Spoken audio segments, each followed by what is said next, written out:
Welcome to Sleepless Buddy channel.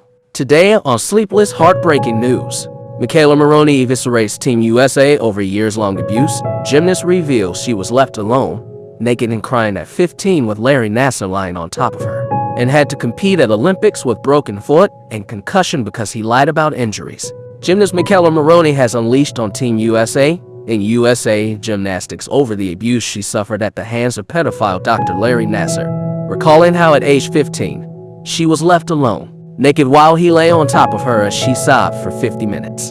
The 2012 Olympic gold and silver medalist lifted the lid on the horror she endured while competing for the national team, claiming that she was banned from seeing or speaking to her parents while traveling with her Team USA coaches, whose care she was left in while she was being sexually abused by Nassar.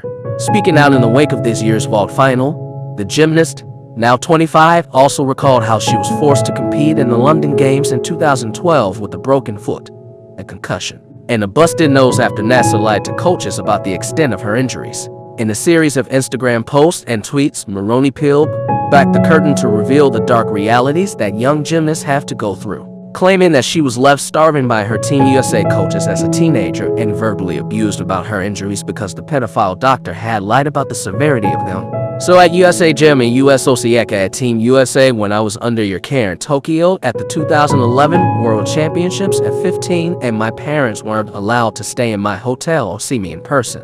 When I was all alone, naked with Larry Nassar on top of me for 50 minutes. Ballin, whose fault is that, she wrote on Twitter.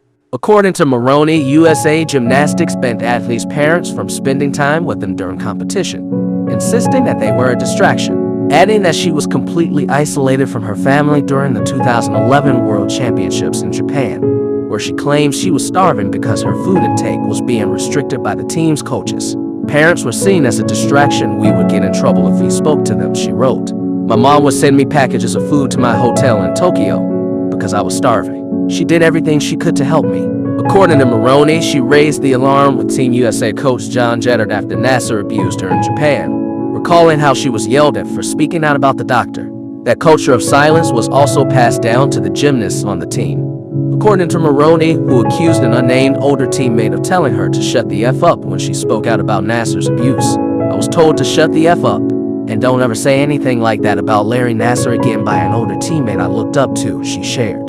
That scared the hell out of me, so I listened and didn't say anything for a long time. I just suppressed it until it came up again in 2015. She added that, after being abused by Nassar, she was left to wander the halls of her hotel alone at 2 a.m. because her roommate had fallen asleep and left her locked out of her room. In a series of Instagram story videos, Maroney then detailed the torment she endured during the London 2012 Olympics, when she says she was made to compete with a host of injuries that Nassar lied to her coaches about. Maroney revealed that she broke her foot during practice as soon as the team landed in London because she was jet-lagged and dizzy as hell, hitting out at the coaches, including former Team USA head coach Marta Corrala, for making her go through training despite knowing that she wasn't at full fitness. Thank you for watching this heartbreaking news. Like, share, and subscribe to Sleepless Buddy. See you next time on Sleepless Heartbreaking News.